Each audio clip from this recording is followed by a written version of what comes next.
sesuai dengan karakter. Jadi misalnya kalau di dalam mungkin pernah menonton ya teman-teman ini ada apa dengan cinta itu kan tokohnya 5.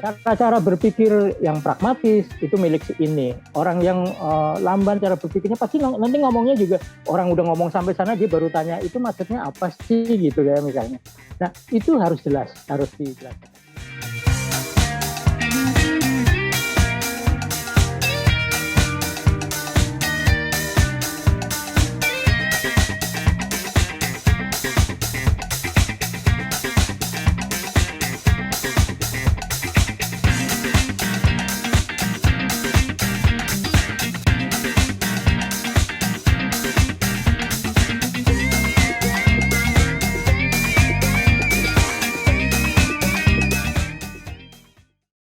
Assalamualaikum warahmatullahi wabarakatuh. Sheila, terima kasih. Teman-teman, alhamdulillah kita bertemu lagi di acara Belajar dari Bintang, persembahan aplikasi KBMF. Nah, buat teman-teman yang masih belum familiar atau barangkali baru pertama kali mendengar atau ikutan acara ini, Belajar dari Bintang ini acara gratis yang menghadirkan para guru tingkatnya nasional bahkan internasional ya. Jadi sudah hadir ada cerpenis, ada novelis, ada penulis yang langganan juara di mana-mana, kemudian ada scriptwriter ya, penulis skenario, ada sutradara, bahkan telah hadir juga salah satu sebelumnya itu produser film paling box office di Indonesia. Jadi teman-teman yang ingin menyimak ya kelas-kelas sebelumnya, ada pemerhati bahasa juga, Mas Ivan Lanin, Ivan Lanin juga sudah pernah sering kali mengisi acara, dan teman-teman bisa melihat di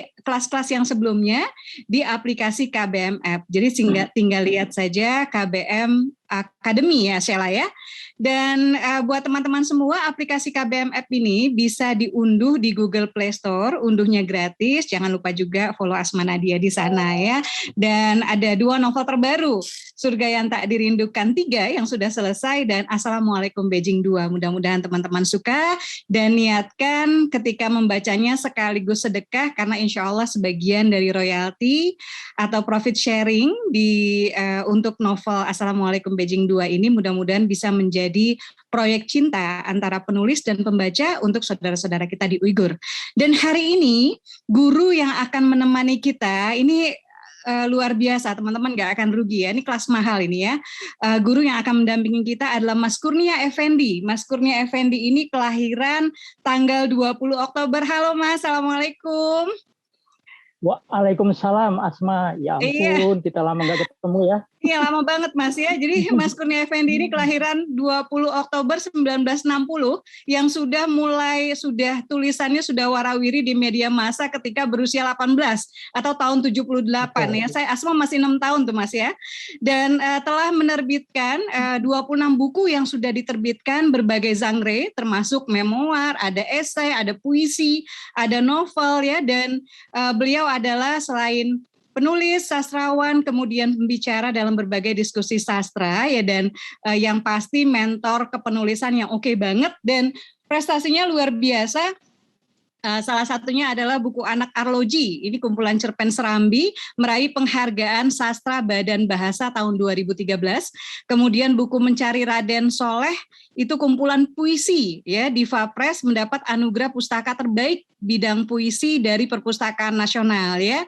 Jadi rekan-rekan sekalian, dan beliau juga sudah menghasilkan cukup banyak novel ya, dan hari ini kita akan belajar bagaimana caranya tips terbaik dari Mas Kurnia Effendi yang akan dibagikan kepada teman-teman peserta untuk menulis novel. Monggo Mas, tapi sebelumnya Asma mau nanya dulu nih, Mas belajar nulisnya tuh gimana? Kenapa tiba-tiba nulis? Apa sih hot buttonnya yang membuat oke deh gue nulis gitu? Sebenarnya menulis itu ya bukan tiba-tiba sih sebenarnya, tetapi bahwa itu adalah dorongan yang datangnya barangkali nih saya ingat-ingat itu mungkin dari nenek ya. Nenek itu pendongeng yang baik menurut saya, karena saya dari sejak usia 4 tahun itu sudah sering mendengar nenek mendongeng. Jadi nenek bercerita dengan lisan, nah saya bercerita dengan tulisan, itu saja ya. Ya apa namanya, perbedaannya. Kelas 4 SD saya ingat saya itu sempat berdebat dengan guru saya ketika pelajaran mengarang. Saya menggunakan POV-nya itu kadang pakai aku, kadang pakai kami. Itu salah menurut Pak Guru itu ya, Pak Warjo namanya. Terus saya bilang, loh kalau saya sedang berada sendiri, saya akan mengatakan bahwa itu saya. Tapi ketika sedang bepergian dengan ayah, ibu, nenek, saya mengatakan kami gitu. Jadi cuma perdebatan itu untungnya tidak sampai membuat Pak Guru kemudian artinya membenci saya ya, karena saya ingat juga beberapa pada waktu hari Sabtu atau Minggu saya dengan teman sekelas itu berkunjung ke rumah beliau, membawa pisang, membawa pepaya gitu kan. Nah, setelah itu di SMP kalau saya ingat itu yang mungkin itu yang melihat justru orang lain. Jadi begini, waktu kelas 1 SMP, guru saya Pak Susanto ini ternyata muridnya P. Ardianto Supriyadi, seorang penyair tahun 60-an ya, kelas satu angkatan dengan Rita Utoro dan sebagainya. Dia menunjuk saya mewakili kelas untuk deklamasi. Pada waktu itu 17-an, acara 17-an. Saya menghafal ya dulu ya. Deklamasi itu menghafal. Puisi Toto Sudarto Bahtiar yang berjudul Pahlawan Tak Dikenal. Dan saya juara 1. Itu kelas 1 SMP. Kelas 2 SMP ada tugas mengubah ya. Dari puisi Asrul Sani, Surat dari Ibu, diubah menjadi cerpen. Nah, cerpen saya itu terbaik. Terbaiknya begini, cerpen terbaik akan saya bacakan di depan kelas, kata Pak Susanto. Dia bacakan di depan kelas, tapi tidak menyebut saya penulisnya. Saya kesel sebenarnya pada waktu itu, karena kenapa dia inginkan saya disebut namanya sebagai penulis terbaik. Nah, pada waktu kelas 3 SMP ada tugas menulis cerita fantasi. Cerita fantasi saya menulis cerpen judulnya Pulau Timbul Tenggelam yang 6 bulan berada di permukaan air, 6 bulan berada di bawah permukaan air, sehingga penduduknya itu bernapas dengan 2 alat ya, paru-paru dan insang. Nah, itu yang membuat saya gembira luar biasa. Itu dulu kan SMP negeri di tahun saya angkatan tahun 72 ya.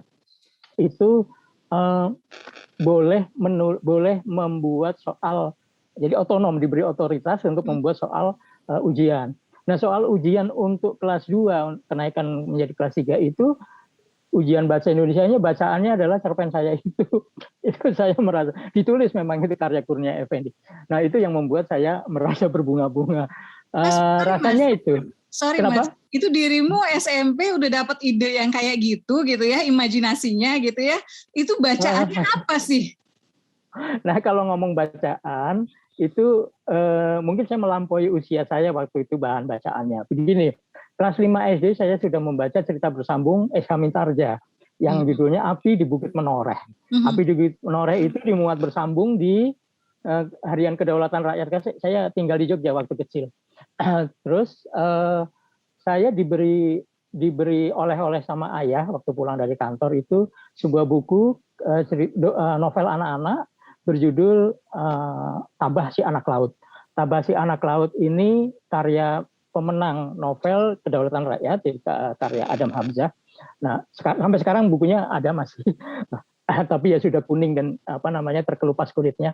Nah, itu bacaan saya yang benar ya, bacaan anak. Tapi saya membaca itu Esa Mintarja, sehingga pada waktu kelas 5 itu saya sudah terkesan dengan romantisme yang dibangun oleh Esa Mintarja ketika Agung Sedayu yang menyamar menjadi Gupita itu menyampaikan cinta dari adik seperguruannya yang namanya Suandaru Geni yang menyamar menjadi Gupala kepada Pandanwangi, anak Argapati. Waktu itu Argapati adalah kepala semacam perdikan Menoreh.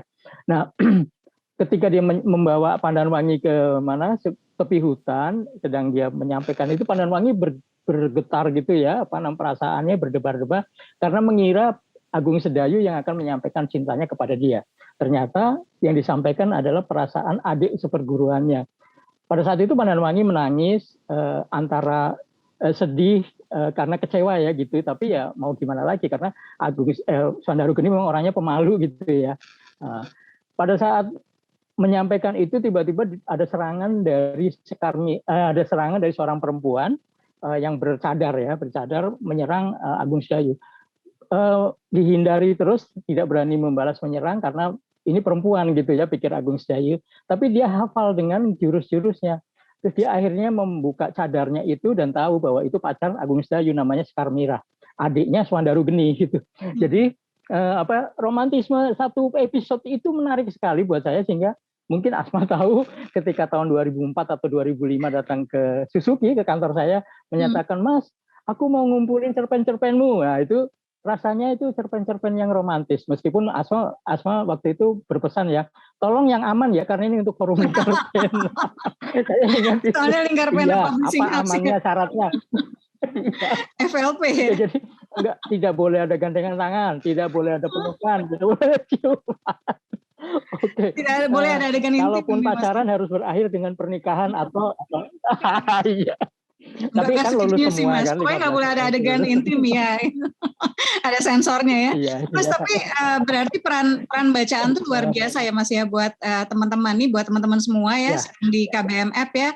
Ini kan ada aplikasi ya Mas. Jadi selain teman-teman menulis ya, sempatkan membaca dan sempatkan membaca karya-karya yang berkualitas, karena itu nantinya akan mengiringi gitu ya. Kalau kita mungkin kebanyakan nih teman-teman nih kelas 5 SD itu kita masih baca yang mungkin apa ya, Ciklit gitu ya, Tinlit gitu ya, Tinlit ya, ini udah kelasnya SH Mintarja, Masya Allah. Oke Mas, tulisan pertama kali itu dimuat, itu apakah tulisan pertama kali yang dimuat di media, atau tulisan keberapa? Ya. Dan bentuk apa? Yang mana itu? Yang pertama kali tembus media, puisi kah, cerpen kah, cerita bersambung kah? Oh ya, saya menulis cerpen dan puisi itu bersama-sama. Tahun 78 itu, makanya saya sebut menulis di media massa tahun 78 itu. Di tahun itu ada 3 karya saya masuk media massa. Satu puisi di Sinar Harapan, waktu itu bukan kolom sinar dewasa, Sinar Remaja namanya. Kemudian satu lagi itu puisi beling di Aktuil, itu waktu itu pengasuhnya memang sudah bukan Remi Silado, tapi itu warisan dari Remi Silado. Kemudian satu lagi adalah yang membuat satu sekolahan itu bukan geger, tapi maksudnya wah ternyata di sekolah teknik, saya di sekolah setelah SMP itu ke sekolah teknik STM pembangunan, sekolah teknik menengah pembangunan di Semarang, jurusan bangunan gedung. Jadi saya orang teknik. Itu di Majalah Gadis, judulnya Ulang Tahun Ani, dimuat bulan November, edisi ke karena itu 10 harian, 31 kalau tidak salah. Edisi Majalah Gadis kan selalu mulai dari Januari, satu lagi nomor 31 itu dimuat di Majalah Gadis. Nah itu majalahnya dikirim ke sekolah dan ramai sekali ya, karena saya dulu punya banyak sahabat pena dan tiap minggu saya menerima mungkin sekitar 10 sampai 15 surat itu di sekolah, alamatnya sekolah. Nah itu terus guru olahraga pada waktu itu bangga gitu, ini Kurnia Effendi. Waktu itu dipanggilnya Nia Effendi. Nia Effendi. Jadi sampai sekarang itu teman-teman alumni STM mau di WAG mau di mana itu manggil saya Nia Effendi. Nia Effendi. Ya nggak apa-apa sih. Terus kemudian kan setelah itu saya itu cerpen biasa. Di tahun yang sama, tahun tapi itu 78. Tapi sempat ditolak nggak Mas sebelumnya Mas? Nah sempat itu yang penolakan apa langsung mulus nih? Langsung mulus. Yang ajaib itu, jadi dua puisi dan satu cerpen itu saya kirim langsung dimuat, makanya membuat saya, loh ini kenapa itu, ada apa dengan saya, ada apa dengan cinta, ada apa dengan saya. Nah hanya merasakan bahwa oh saya punya bakat di situ, punya passion di situ. Saya ingat menulisnya juga di kantor OSIS ya, ngetik pakai mesin ketik kan dulu. Kemudian dari situ saya mengikuti lomba cerpen di Anita Cemerlang. Itu tahun 78 apa mau 79. Nah, saya ingat, saya masuk di Juara Harapan. Juara Harapan judulnya Pelangi Oktober. Nah, setelah itu tahun 80 cerpen saya yang berjudul Janji Putih, kemudian Langit Makin Ungu itu menjadi cover story majalah Anita. Nah, di Anita saya tidak pernah ditolak. Tulisan saya di Anita sampai tahun 2000. Saya sudah masuk ITB, saya masih diminta untuk menulis di Anita dan saya menulis. itu tidak pernah ditolak. Tapi kalau di majalah Gadis sering ditolak. Jadi artinya kalau tulisannya mungkin kepanjangan, nggak cocok, terlalu dewasa atau apa, ya ditolak gitu. Tapi di Anita Cemerlang, saya sampai tahun 2004, karena 2004 itu saya juara 1 lomba novelet. Pokoknya setelah juara 1 saya malu, mundur, maksudnya nggak ikut lomba lagi gitu. Terakhir tahun 1988 di majalah Gadis ketika juara 1, juga saya nggak ikut lagi gitu. Jadi biasanya gitu. Dari tahun era 80-an itu saya banyak mengikuti sayembara sampai dapat 30 penghargaan, itu 8 diantaranya juara 1. Nah setelah itu ya sudah, saya mau nulis biasa saja. Gitu, ceritanya begitu Asma. Jadi ada yang ditolak, ada yang diterima. Tapi ada juga yang diminta. Misalnya diminta, majalah Matra pernah meminta, saya nulis Suara Merdeka pernah punya naskah untuk Lebaran nggak? Saya selalu bilang punya gitu. Padahal belum nulis, saya bilang punya. Ini jangan kenceng-kenceng ya, nanti teman-teman bisa meniru ini. Tapi nggak apa-apa. Tapi nggak apa-apa, siap menerima tantangan dulu gitu ya Mas ya. Oke. Iya, itu saya sebut bermain adrenalin. Bermain adrenalin ya, habis itu ngebut ya. Ya, Mas Kev sudah menyiapkan presentasi nih kayaknya untuk bengkel novel kita ya. Iya, saya karena pakai HP, mungkin Asma yang bisa ya ininya. Memasangkan tadi itu apa? Ya, Asma sharing dulu ke ini ya, ke teman-teman. Ya. Sebentar ya Mas. Nah, Mas Kev, kalau melihat dari kira-kira nih kelebihannya tulisan Kurnia Effendi itu apa sih? Maksudnya bisa lolos, bisa apa? Kalau sedikit kilas balik gitu ya, misalnya review barangkali apakah ide atau apa gitu. Kalau Mas Otto ini nih melihat ya evaluasi sendiri. Iya. Ini mungkin bisa menjadi bekal buat teman-teman ya, adik-adik semua ini, bahwa saya menulis istilahnya menulis dengan hati. Mungkin kalau kata Eka Budianto, menulislah dengan hati maka akan dibaca dengan hati pula. Jadi maksud saya gini, ketika saya menulis itu secara otomatis atau tidak menyadari maksudnya dengan menyadari betul gitu, saya masuk menjadi salah satu tokohnya di sana. Sehingga ketika saya menulis sesuatu yang mengharukan, saya mungkin bisa menangis sendiri. Kalau saya menulis sesuatu yang lucu atau yang menggemaskan, itu saya bisa tertawa sendiri. Itu mungkin proses sampai ke menuju istilahnya itu penuh perasaan. Jadi menulis penuh perasaan. Tetapi saya pernah bertanya kepada Belinda Gunawan. Belinda Gunawan itu redaktur majalah Gadis di tahun 80-an yang melahirkan saya sebagai pengarang. Makanya saya selalu hormat kepada Bu Belinda karena dia menemukan bakat saya untuk media massa. Saya tanya, kenapa Sepanjang Braga menang? Saya bilang, kenapa Sepanjang Braga menang? Itu cerpen sangat sederhana, tokohnya cuma 2, tanpa nama pula, aku dan kamu saja. Kata Belinda pada waktu itu, tahun 79 ya, tahun 89, karena waktu itu saya diundang ke Jakarta menjadi pembicara, dia bilang, karena gayanya, Kurnia, kata dia, karena gayamu menulis itu. Saya menulis di paragraf pertama langsung saya bunuh karakter utamanya.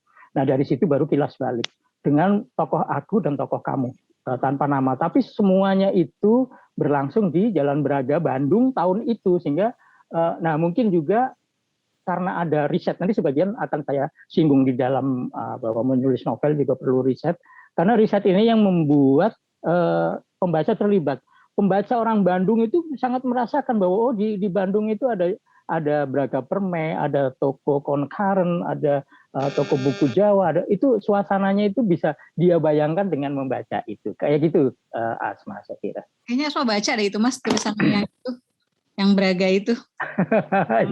Iya, baru bisa di... Enggak, waktu itu Asma membuat kumpulan cerpen Just For You yang kumpulan ada Golagong, ada macam-macam, itu Sepanjang Braga yang dipilih untuk itu kalau iya. Makanya pasti membaca. Iya, baik. Bro Bahrul, boleh di-share materinya Mas Kurnia Effendi, dan Mas Kurnia ini kalau buat Asma salah satu maksudnya senior gitu ya, sastrawan tuh yang teduh gitu, yang kayaknya nggak ada galak-galaknya gitu. Jadi buat teman-teman nih, kita dapat guru teduh ya, Kadang-kadang kan sastrawan ada yang misterius, ada yang sangar gitu ya Mas. Oke, Bro Bahrul sudah siapkah? Kalau Silakan. iya Pak Iya, Yai. Asma langsung Maka langsung saya ini, langsung beri waktu ke Mas Kurnia Effendi nih, mangga Mas. ya baik. Saya membacakan ini kan poin, nanti setelah itu saya jelaskan. Jadi pertama teman-teman, saya itu membedakan antara inspirasi dan gagasan. Jadi kalau orang mengatakan bahwa inspirasi itu ya ide, ilham dan gagasan itu sama itu. Tapi saya mencoba merumuskan sendiri bahwa itu berbeda. Ilham atau inspirasi itu datangnya seperti wahyu mungkin kalau kelas nabi ya. Sesuatu yang kita tidak mengundang tapi mungkin terundang oleh panca indera kita karena kita mendengar sesuatu, kita melihat sesuatu ya. Kita merasakan mungkin desir-desir, firasat dan sebagainya itu saya anggap sebagai inspirasi. Kemudian dari inspirasi itu yang tertangkap selintas itu kita olah menjadi ide atau gagasan. Wah, saya dapat ide dari ketika misalnya begini, berada di perempatan jalan atau ketika kita sedang ngebut, tiba-tiba ada seorang anak kecil SD menyeberangkan nenek misalnya. Nah, itu pemandangan itu menjadi inspirasi buat saya. Terus tapi akan menjadi hanya inspirasi kalau tidak diapa-apain. Makanya biasanya saya akan apa namanya begitu sampai di suatu tempat saya akan menulis atau kalau dulu saya menyimpannya sebagai judul karena saya kolektor judul. Saya proses kreatif saya adalah saya menulis dari judul. Nah, begitu. Jadi kemudian menjadi ide atau gagasan ketika inspirasi itu betul-betul kita simpan, kita tangkap. Nah, lahir diolah dari inspirasi itu.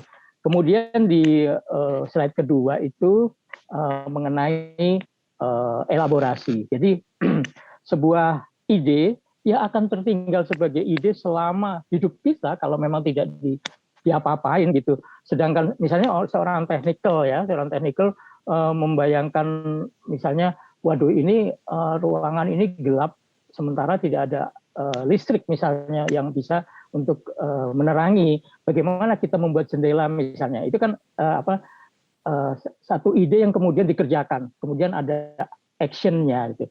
Nah, elaborasi ini saya gunakan juga untuk melatih teman-teman yang belajar menulis novel.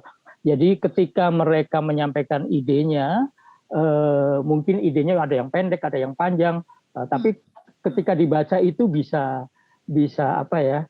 Ini kok terasa, ini kok semrawut, ini kok tidak logis misalnya. Nah itu biasanya saya menyiapkan pertanyaan. Pertanyaan itu tujuannya untuk melengkapi ide ya, melengkapi ide. Kemudian bisa juga menghancurkan ide itu. Jadi sering terjadi ketika misalnya ada seorang calon penulis novel bercerita bahwa dia membunuh seseorang di pesawat yang kecelakaan. Nah, pertama pesawat kecelakaan itu kan di luar rencana. Kemudian dia membunuh dengan pisau. Bagaimana dia membawa pisau ke dalam pesawat? Itu kan sudah tidak logis. Nah, dari itu ide dia hancur dengan datangnya pertanyaan itu yang kemudian elaborasi itu ide dia hancur. Nah, kemudian pertanyaan-pertanyaan itu akan mengembangkan ide berikutnya. Nah, kita pada akhirnya akan melihat sebuah pohon, serupa pohon ya. Ketika ide itu misalnya kalau di masa lalu kayak Sultan Takdir, Marah Rusli, Abdul Muiz itu menceritakan roman-roman bertendensi itu kan jelas itu. Batang ceritanya adalah kawin paksa. Ada premis di sana yang mengatakan bahwa pada masa itu banyak terjadi kawin paksa dan tulisan-tulisan mereka mencoba melawan itu. Nah, pohon itu sudah kelihatan ini novel akan bergerak ke arah itu ya. Biasanya novel itu begini. Kenapa novel berbeda dengan roman? Kalau roman itu bercerita tentang seorang tokoh mulai dari lahir mungkin linear gitu ya sampai akhirnya meninggal, seperti yang terjadi di Raden Saleh ini sebenarnya Pangeran dari Timur ini sebenarnya roman karena tidak melakukan kilas balik. Tetapi kalau novel itu justru tokohnya akan mengalami sesuatu yang sangat revolusioner. Dia bisa melakukan perubahan hidup, perubahan cara berpikir, perubahan apapun, seperti seseorang yang menemukan titik balik Nah, itu biasanya terjadi pada novel. Makanya novel itu suka lebih seru dibanding roman. Nah, pohon itu setelah sudah punya bayangan pohon itu, mari kita membuat dahannya, membuat rantingnya, daunnya, buahnya, bunganya ya. Nah, apa itu? Dahan itu bisa dari konflik-konflik kecil yang nanti akan mendukung konflik yang besar. Kemudian ada tokoh-tokoh yang ranting-ranting itu, tokoh-tokoh itu ada yang hanya muncul sekilas, tetapi dia punya peran penting di dalam novel itu, di dalam cerita utama. Nah, nanti ada bunga, ada segala macam itu yang berupa dialog, berupa mungkin ada variasi-variasi humor, tragedi. Nah, itu yang kemudian nanti merupakan satu pohon yang indah. Berikutnya outline ya, di slide berikutnya itu ada outline. Outline ini buat novel saya sepertinya mewajibkan ya, mewajibkan. Karena ketika saya menulis cerpen sama sekali saya tidak menggunakan sinopsis karena cerpen itu cukup dari judul. Judul itu pada dasarnya buat saya adalah menyimpan ide. Ketika peristiwa saya lihat, daripada saya menulis beberapa kalimat, saya menyimpannya sebagai judul. Atau judul itu ada, tetapi ceritanya belum ketemu, sehingga ketika saya mau menulis sesuatu, saya mencari dari daftar judul. Nah, kalau novel ini berbahaya kalau tidak menggunakan outline atau kerangka ya. Dan itu yang saya lakukan pada waktu saya menulis ini misalnya, Merjan-Merjan Jiwa, saya membuat outline yang lengkap, ya, artinya komprehensif. Mulai biasanya kalau outline atau itu saya linear ya, dari awal sampai akhir. Tujuannya supaya pada saat menyusun atau menulis dari bab 1, bab 2 dan seterusnya itu tetap teguh pada pagar yang sudah saya gariskan. Nah, bangunan yang utuh itu bisa kemudian nanti tidak harus dimulai dari depan gitu. Tapi kalau kita sudah melihat bangunan yang utuh kan kita bisa melihat jendelanya, kita bisa melihat dapurnya, bisa melihat kerangka atapnya dan sebagainya.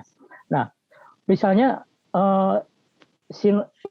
tolong dibedakan antara mungkin ada bingung ya. Sinopsis ada yang waktu itu menyampaikan sinopsisnya begini-begini terus terakhirnya bagaimana nasib Ambar, bagaimana dengan ayahnya, dan itu bukan sinopsis yang diserahkan kepada mentor novel ya, tapi itu sinopsis untuk promosi, sinopsis yang biasanya dipasang di cover buku belakang ya, kan itu memang untuk mengundang rasa penasaran, untuk ya marketing lah, itu sinopsis marketing. Nah, tapi kalau sinopsis yang saya maksud untuk tulisan novel seperti Pangeran Dari Timur yang saya tulis dengan Iksaka Banu, bahkan sinopsisnya itu 15 halaman. Sinopsisnya itu 15 halaman karena ya kalau novelnya kan sekitar aslinya itu 800 halaman ya, hampir 800 halaman. Nah, itu sinopsisnya disertai dengan karakter. Jadi tokohnya itu, karena kami dari seni rupa ya, kami berdua dari seni rupa, tokohnya itu kita gambarkan, misalnya Raden Saleh itu seperti ini, tapi kemudian tokoh-tokoh, kan ada 2 plot besar pada waktu itu, tokoh-tokoh di masa pergerakan Indonesia yang membicarakan tentang Raden Saleh itu, misalnya Ratna Juwita seperti apa, Samsudin seperti apa, Safei seperti apa. Setelah gambar, itu di bawahnya ada karakternya, dia orangnya begini, pendidikannya begini, seperti ada kurikulum vitae masing-masing dari tokoh utama. Tokoh-tokoh pentingnya itu, sehingga tujuannya apa? Karena itu kebetulan ditulis berdua ya. Kalaupun ditulis oleh seorang diri, itu akan membuat akan menghindari kesalahan-kesalahan kecil, misalnya yang tadi menyebut alisnya tebal, berikutnya menyebut misalnya alisnya tipis gitu ya. Itu kan satu kekeliruan. Karena apa? Kita dalam novel banyak tokoh itu soal keliru, apalagi nulisnya kan panjang ya, mungkin berhari-hari, berbulan-bulan. Itu akan memungkinkan kita salah. Nah, oke. Kemudian poin-poin konfliknya juga disebutin. Bahkan kami membuat lini masa. Lini masa itu untuk karena ini novel sejarah, jadi misalnya kejadian sebenarnya itu ketika Raden Saleh berangkat mulai di umur 11 tahun itu ke Belanda, kemudian ketika dia belajar melukis di studionya Kruseman, sampai dia pertama kali melihat sirkus di Malieban Den Haag misalnya, itu ada semua tanggal-tanggalnya, tahun-tahunnya. Kemudian itu tinggal mengisi tokoh-tokoh fiktifnya ke sana gitu. Berikutnya adalah riset. Nah, riset ini mau tidak mau iya harus dilakukan. Kenapa? Bagaimana membayangkan sebuah cerita sejarah tanpa riset? Tidak mungkin. Bahkan sesederhana apapun novel ya. Ketika saya menulis novel tentang pesantren, mau tidak mau, meskipun saya bukan orang dari pesantren, apalagi saya bukan orang dari pesantren, saya harus bisa menghayati bagaimana suasana hidup di sana. Nah, ada 3 cara riset. Pertama adalah kepustakaan, tentu saja. Dan beruntungnya generasi Z atau mulai dari X lah mungkin ya, itu karena ada internet, ada Google, ada buku-buku yang bisa dibaca dari rumah aja. Jadi selain buku-buku yang kita punya ini, kita bisa pinjam ke perpustakaan, bisa juga melihat dari internet. Nah, googling apa saja sekarang itu bisa menemukan ya dengan mudahnya. Memang risikonya apa? Risikonya bahwa apa yang kita tulis mungkin sama dengan orang lain tulis karena sumbernya sama. Tetapi karena kegigihan tertentu, maka ditambah lagi risetnya, wawancara dengan narasumber. Wawancara dengan narasumber itu akan menghasilkan bekal yang lebih detail, dan mungkin misalnya saya mau ngomongin soal Astana Gede di Kawali, tentang tokoh-tokoh Pajajaran, Pasundannya dulu, kepada siapa? Sesepuh di sana. Dia mungkin memang pasti dari warisan dari sebelumnya ya, cerita-cerita itu, tetapi itu mendekati daripada kalau membaca bukunya.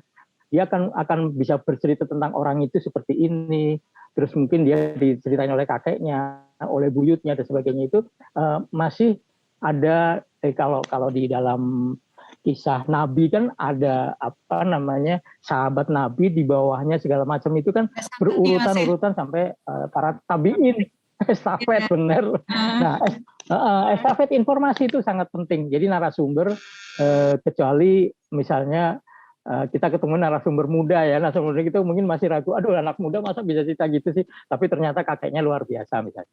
Nah, yang ketiga kalau soal narasumber itu bisa lewat telepon, bisa lewat chat ya, atau email, kita mengajukan pertanyaan kemudian dia menjawab. Nah, yang paling mendekati dengan realitas adalah kunjungan. Saya mau bercerita tentang kondisi Eropa ya, misalnya kayak Asma mau cerita tentang Korea, saya kira pasti akan lebih detail dibanding saya yang belum pernah ke Korea kan. Pasti Asma yang sekian tahun yang lalu pernah ke Korea selama 3 bulan kalau nggak salah, itu kan bisa bercerita tentang bukan Pyongyangnya, Seoul ya waktu itu kalau Korea Selatan. Nah, disitulah pentingnya 3 cara itu kita lakukan untuk menghasilkan. Untuk apa tujuan dari riset? Meyakinkan. Karya kita meyakinkan karena ada pijakannya gitu. Berikutnya ini unsur-unsur novel. Sebenarnya unsur-unsur novel ini sama lah dengan drama, dengan cerpen ya, sama-sama genre sastra selain puisi. Itu ada tema, ada plot dan alur, ada tokoh dan karakter, ada konflik, ada latar. Latar ini dibagi 2, waktu dan tempat. Kemudian teknik. Saya kira ini teman-teman sudah melakukannya karena sudah biasa menulis di KBM aplikasi ya. Platform-platform itu juga bercerita, maksudnya isinya kan novel atau novelet atau cerita bersambung yang akan berpijak pada itu. Pasti ada temanya, ada plot dan alur, kemudian unsur-unsur itu semua. Nah, mengenai teknik mungkin saya akan bicara sedikit. Teknik ini adalah pengambilan sudut pandang, misalnya mau POV 1, POV 2 atau POV 3. POV 1 itu adalah aku ya, aku sebagai tokoh yang menceritakan, mengeksplorasi tentang perasaan-perasaan pribadi dan melihat orang lain dari sudut pandang panca indera aja. Kalau misalnya saya berada di dalam kamar, tidak bisa melihat sesuatu yang terjadi di luar kamar. Tetapi ketika misalnya ada tamu kemudian itu masuk ke dalam, nah baru kita melihat sosoknya seperti apa, ini seperti apa. Nah si aku baru bisa bercerita tentang lawan bicaranya. Pada suatu pertemuan misalnya atau di kendaraan, di kereta api gitu, teman sebelah saya ini saya tidak tahu siapa, apakah dia Pak Guru, apa dia Bu Dokter, apa tidak tahu. Tapi begitu ada percakapan, Ibu atau Bapak mau kemana? Saya mau ke Bandung. Tapi saya mau turun di Cimahi misalnya gitu. Oh berarti tinggal di Cimahi kan gitu. Oh bukan, saya tinggal di Jakarta nih Cimahi. Dari situ baru terlihat atau tergali apa yang ada atau apa yang kita kenal kemudian orang lain itu. Bagaimana cara bicara dia, mau judes mau apa itu nanti mulai terlihat ketika ada percakapan. Nah, terus kemudian kalau POV2 jarang digunakan. POV3 itu kita menjadi seperti Tuhan ya, serba tahu, bisa mengeksplorasi masing-masing tokoh karena semuanya dia. Tetapi untuk cerita detektif, cerita misteri itu ada teknik juga yang menyembunyikan penjahatnya. Jadi si dia yang satu itu tidak tahu apa yang dilakukan oleh si dia yang lainnya, si dia penjahat itu oleh pengarangnya ditutup-tutupin, jadi dia dibatasi gitu ya, pengetahuannya dibatasi supaya itu membuat penasaran, seolah-olah dia mewakili pembaca. Si dia yang satu ini mewakili pembaca, tapi suasana yang di luar si dia, misalnya di kota yang lain, ketika penjahat itu sedang kemana-kemana itu bisa diceritakan oleh sang pengarang. Nah, POV2 yang jarang digunakan itu memang karena kamu bagaimana si pengarang yang sebenarnya aku ini bisa menceritakan tentang kamu. Sebenarnya hampir sama dengan aku, keterbatasannya juga hampir sama dengan aku. Hanya ini sering terpeleset. Nah, saya menemukan misalnya cerpen-cerpen di dalam ruang belajar. Cerpen itu ketika dia membuat kamu itu kadang-kadang kepleset menjadi POV. Iya, POV3 gitu loh. Loh kok bisa menceritakan ini padahal sama harusnya kan yang kamu juga nggak bisa melihat. Nah, mengenai pesan moral, saya ingat juga ya, Asma Nadia dulu pernah pernah mengatakan juga dan menulis bahwa sebaik-baik cerita itu yang memiliki pesan moral. Nah, saya sangat setuju. Nah, hanya pesan moral itu tolong disampaikan dalam bentuk peristiwa atau perilaku dari tokoh-tokohnya. Jadi bukan menasihati misalnya jagalah kebersihan kalau kamu misalnya terhadap anaknya, tapi perilaku dari tokoh itu yang menunjukkan si pembaca kemudian belajar dari situasi itu. Nah, itu pesan moralnya saya kira. Mas, berikutnya soal kebaruan di ya. Ini Mas, kalau teman-teman nih masih banyak yang bingung biasanya tentang apa sih bedanya plot sama alur gitu. Nah, mungkin di sini bisa dijelasin dikit Mas. Ya. Kalau plot itu kan seperti apa ya, milestone atau ini gumpalan-gumpalan cerita. Misalnya gini, ada seorang keluarga, ya ini plot satu misalnya, seorang keluarga memiliki dua anak yang cerdas dan sebagainya, terus tetapi mereka memang dari dari awalnya itu dari kecil si anak-anak itu harus melakukan disiplin yang sangat tinggi. Nah sebenarnya apa yang terjadi, karakter dari anak-anak itu meskipun cerdas dia kaku terhadap lingkungan sosial, dia tidak karena kurang bergaul jadi kurang sensitif, tapi dia betul-betul bisa daya pikirnya segala macam mungkin bisa menyumbang sesuatu kepada negara, tapi ketika dia berhadapan dengan ini, nah ini plot yang satu misalnya. Plot yang lain adalah keluarga yang lain atau situasi di sebuah kota yang lain yang plot ini akan dipertemukan melalui alur, atau plot cerita di Jogja kemudian si tokoh ini akan pindah suatu saat ke Jakarta karena merantau. Dua plot ini akan dialirkan melalui alur. Nah, alur itu adalah sarana untuk mengalirkan plot demi plot. Nah, seperti itu. Nah, di dalam novel Pangeran dari Timur ini ada dua plot besar. Plot pertama adalah abad ke-19 ketika Raden Saleh kecil belajar melukis ke A.A. Payong di Bogor, sampai kemudian dia meninggal tahun 1897. Nah, itu meninggalnya di Bogor, Batu Tulis. Itu satu plot besar bercerita tentang Raden Saleh dari ini. Nah, plot besar berikutnya adalah cerita tentang dunia pergerakan yang dimulai dari 1924 sampai 1957 pasca kemerdekaan. Jadi ketika tokoh-tokoh pergerakan ini menyiapkan kemerdekaan, terus ada PKI, ada PNI, ada Masyumi, ada segala macam itu, yang tokoh-tokohnya ini kemudian berdebat tentang Raden Saleh. Raden Saleh itu misalnya sebenarnya oportunis atau nasionalis. Karena apa? Karena kami sebagai penulisnya itu mencoba tidak berpendapat. Sebenarnya berpendapat, tapi dititipkan kepada tokoh-tokohnya yang berdebat.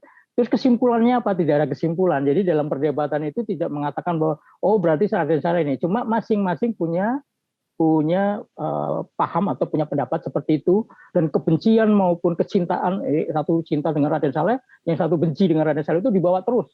Nah, plot itu tidak pernah ketemu. Sebetulnya plot ini seperti rel aja, rel dua kereta yang tidak pernah ketemu karena satu di abad 20, 1920, abad 20. Tetapi nyambungnya kenapa bisa dijalin seperti itu sehingga babnya selang-seling, zigzag ya. Itu karena kalau misalnya si plot kedua ini di masa pergerakan sedang mengecam bagaimana Raden Saleh yang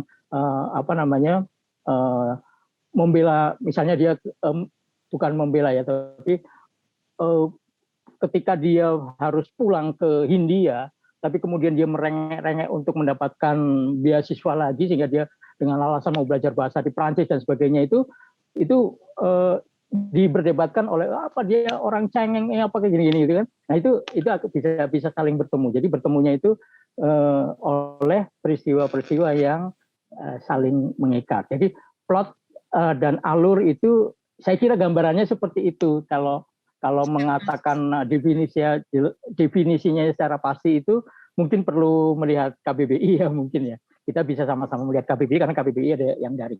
Tapi pengertian saya seperti itu. Demikian ya. Oke, saya lanjutkan. Bahwa novel berdasarkan kata novelty itu mengandung kebaruan ya. Saya pernah menulis memoir pada tahun 2011. Itu Ibu Su Aziz, seorang ahli bonsai perempuan. Itu ketika dia menelpon saya itu umurnya 75 tahun. Dia mengaku 75 tahun sehingga membuat saya kaget karena suaranya seperti gadis 25 tahun. Nah, ketika dia di antara wawancaranya itu dia bilang bahwa saya selalu mencintai kebaruan. Saya di usia ini saya pengen belajar joget tango. Saya mau ikut bursa saham. Saya mau itu tujuannya apa, Bu Aziz? Saya bilang gitu untuk mendapatkan tantangan-tantangan terus.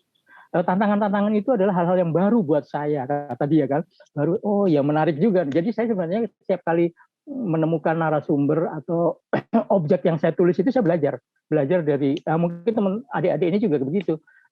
Jangan sungkan untuk bertanya kepada orang yang mungkin bukan di bidang kita ya. Misalnya kita ketemu seorang pembudidaya belut gitu ya.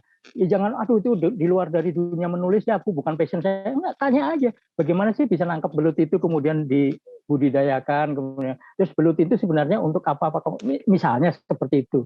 Nah, teman saya itu karena saya bekerja di Suzuki 19 tahun dan di bidang menangani development atau pengembangan outlet di seluruh Indonesia, makanya saya jalan-jalan mulai dari Banda Aceh sampai ke Sorong dan Jayapura itu dibiayai oleh kantor kan, tapi saya memanfaatkan itu untuk bertemu dengan banyak orang dan bertanya tentang banyak hal yang di luar dunia menulis gitu. Kalau saya ketemunya Asma Nadia saja, Sony Farid Maulana, Acep Zamzam Nur nanti ya ngomongnya tentang bagaimana cara menulis kan, padahal saya kepingin tahu bagaimana cara memancing tuna, bagaimana Dewi Kwan Im itu bisa dipercaya oleh kaum Buddha, bagaimana cara naik haji ke Las Vegas. Maksud saya punya dealer di Cirebon itu kalau setiap tahun ke Las Vegas, Asma. Jadi dia setiap tahun ngabisin 500 juta ke sana itu untuk main-main. Jadi dia nggak berambisi untuk dapat duit bawa pulang, enggak. Nah itu kebaruan, novelty, kebaruan itu menjadi unsur penting bagi sebuah novel. Terus kemudian saya mendapatkan pelajaran dari Saud Poltak Tambunan, seorang penulis senior juga. yang novel-novelnya udah banyak difilmkan, itu mengatakan bahwa buatlah diferensiasi bagi dirimu sendiri ya. Jadi adik-adik misalnya pernah menulis tentang percintaan remaja, terus berikutnya novel berikutnya itu mungkin mencoba tema yang berbeda, berikutnya tema yang berbeda. Kalaupun temanya sama, mari kita membuat dengan gaya yang berbeda, dengan tokoh-tokoh unik yang berbeda gitu kan. Nah, Ayu Utami pernah nulis itu di, kalau nggak salah, di Larung ya, bukan di Saman, di Larung, yang mengatakan bahwa ada seorang tokoh namanya seorang yang serba sebelah. Kenapa serba sebelah dipanggilnya? Disebutnya serba sebelah karena matanya cacat satu, telinganya cacat satu, tangannya buntung satu, kakinya pincang satu.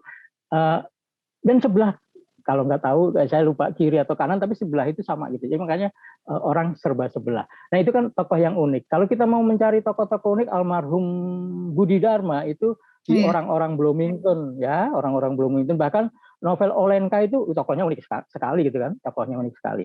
Nah bagi seorang pengarang membuat cerita berikutnya yang berbeda itu semacam apa ya, keharusan, mungkin cara ungkapnya, mungkin menciptakan diferensiasi itu kan sebenarnya bagi kita juga ingin mengatakan bahwa lu nggak mandek lah gitu ya, nggak stagnan gitu, lu menulis tuh progres, maju ke depan, masa tambah pengetahuan itu aja yang dituliskan, kira-kira seperti itu. Nah berikutnya langkah-langkah nih ya, mulai langkah-langkah, misalnya mari kita bikin judul yang menarik. Kalau saya membaca judul-judul di APPKBM ini, suka ketawa sendiri loh, Asma.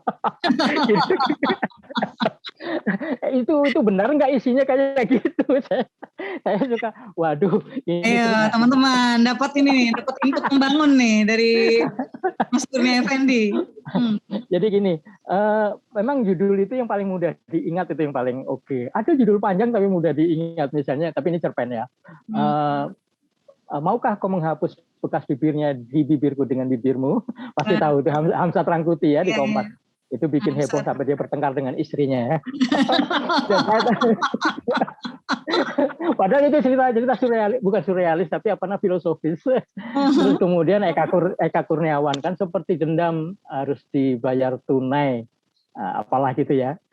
Seperti dendam rindu harus dibayar tunai, itu kan novel yang sekarang difilmkan dan menang di salah satu negara, di mana itu disutradari oleh Edwin. Nah, saya pikir judul itu yang mudah diingat, tapi bukan berarti terlalu bukan pendek atau apa. Mungkin kalau Putri Jaya memang sudah terkenal begitu ya. Ada judulnya Blog. Bukan seperti judul-judul koran lampu merah, tajuk koran lampu merah gitu kan? Harusnya gitu ya. Iya. Bahkan kalau koran belum baca udah tahu isinya gitu. Iya, judulnya lebih panjang dari isinya, judulnya panjang gitu, isinya ternyata tidak saya bawa judulnya. Memang itu bombas menurut saya. Tapi yang penting mudah diingat. Kemudian yang kedua, menggambarkan tema atau genre atau isi cerita. Cerita itu atau novel itu menggambarkan tentang tahun 65, itu terbayang dari judulnya. Terus dia sebuah cerita yang futuristik, terbayang dari judulnya gitu. Dia ternyata novel ini bercerita tentang legenda, tentang sejarah, itu juga terlihat dari judulnya. Itu menurut saya bagus. Misalnya gini ya, Garcia Marquez itu bikin 100 tahun kesunyian. Ya. Tapi ada juga kan yang cinta di musim kolera kalau nggak salah. Nah, itu menunjukkan bahwa ada tahun-tahun kita bisa ya mungkin 4 tahun kemudian, 5 tahun kemudian mengatakan bahwa cinta di musim pandemi, cinta yang tidak pernah bertemu gitu kan, hanya lewat Zoom, jatuh cinta, kemudian melamar, terus menikahnya bisa nggak ya virtual ya. Nah, kemudian boleh puitis ya, boleh puitis, judul itu boleh puitis. Memang mungkin gaya puitis orang sekarang berbeda dengan dulu. Kalau dulu kan ada badai pasti berlalu ya kan, kembang padang kelabu, kabut citra ungu, ya puitis yang menurut sekarang mungkin kata orang sekarang, iya apaan sih itu? Ya pasti ada yang di masa sekarang kan, misalnya cara-cara indah untuk mati, ya, itu kan kesannya puitis ya. Banyak yang mungkin AS Laksana juga pintar membuat judul seperti itu, Yusi Apianto Paryanom. Nah, Tapi judul yang pendek misalnya seperti yang filosofis atau memiliki makna yang dalam, misalnya Pulang. Pulang itu Leila Esudori kan udah sampai cetak ke-14 ya. Itu kita tentang bagaimana seorang exile yang pulang tapi dalam bentuk misalnya jasadnya. Terus pulangnya Toha Mohtar ada kan di masa lalu, saya membaca itu udah sastra ya, sastra. Kemudian ada juga Pulang Terelie ya. Nah, kalau itu kan jadinya banyak dipakai orang. Mungkin unik ya, yang nomor 4 itu pakailah judul unik yang kira-kira belum dipakai orang. Ini saya menulis tentang misalnya judulnya Kincir Api. Kadang pada umumnya kincir angin, kincir air, saya menulis kincir api. Anak arloji misalnya, seperti anak arloji itu, arloji punya anak atau apa maksudnya gitu ya. Nah, jadi membuat judul yang apa ya, yang membuat orang itu bertanya. Nah, itu mungkin kepingin membaca ceritanya. Terus sebaiknya berbahasa Indonesia. Sekarang ini ya, saya nggak tahu. Jadi pernah saya mendatangi bursa buku di waktu itu obral di Gramedia. Udah banyak buku remaja ya, buku-buku apa namanya, yang judulnya bahasa Inggris semua. Tapi begitu dibuka isi bahasa Indonesia. Jadi maksudku apakah bahasa Inggris ini lebih eksotis atau lebih ini ya, misalnya apa namanya, surga yang tak dirindukan misalnya, Assalamualaikum Beijing, kan lebih enak ya maksudnya dibanding misalnya apa ya, last winter in Paris misalnya. Apakah benar itu bisa menjiwai menulis dengan setting luar negeri, sementara pembacanya ya bisa jadi sih, karena ada pembaca yang memang punya impian ke luar negeri dengan membaca itu seperti berada di sana. Tetapi semakin banyak orang menulis tentang apa namanya, kearifan lokal, kita tuh kaya sekali. Kalau kita baca apa namanya, Felix Nesi misalnya, orang-orang Otimu, kemudian si Mahfud yang menceritakan tentang apa namanya, kondisi Pantura gitu ya. Itu kan apa ya, begitu eksotik menurut saya, begitu eksotik karena dia dibaca oleh orang Sumatera menjadi sesuatu yang asik. Yang Felix Nesi dibaca oleh orang Wonosobo misalnya, itu akan menjadi sesuatu yang di timur tuh begitu ya gitu. Faisal Odang misalnya ya, dari apa namanya, apa sih judulnya saya lupa, pokoknya dia ternyata tokohnya sebuah pohon gitu ya. Itu kisah tentang apa, kematian di Toraja. Karena apa? Kita sebenarnya meskipun warga Indonesia, saya di Tegal itu tidak pernah tahu bagaimana apa namanya, sesuatu yang terjadi di Ternate atau Tidore. Saya nggak pernah. Saya kepengen baca novel-novel yang berada dari sana. Dan saya kira adik-adik yang ada di APP apa namanya, KBM ini berasal dari Aceh sampai iya, dari berbagai daerah. Coba banyak tunjukkan banget itu. kekayaan yang bisa kita gali. Iya, bisa saling belajar gitu ya. Bahkan kalau ngomong saja dunia pesantren di Tebuireng atau di mana Gontor, itu akan berbeda dengan dunia pesantren misalnya yang ada di Ambon, ya kan? Kok betul. Ambon ada dunia pesantren? Jangan salah, loh, pertikaian antara dua agama di Ambon itu kan pasti berarti salah satunya ada basis besar di Poso, ya kan? Nah, makanya di Poso waktu itu komunitas Komite Buku Nasional itu sempat membuat orang-orang perempuan semua tapi ya, yang berani berada di Poso untuk menuliskan sesuatu, dan itu salah satunya sudah menerbitkan buku namanya Riana Rizky dari Lombok ya. Dia mengambil dari 15 cerpennya di dalam buku yang Jangan Pulang Bila Kau Perempuan, judul bukunya. Itu menceritakan tentang kearifan lokal susu Sasak. Sasak itu ya mengerikan nggak sebenarnya gitu. Jadi seorang perempuan akan merasa terhormat kalau menikah dengan dicuri.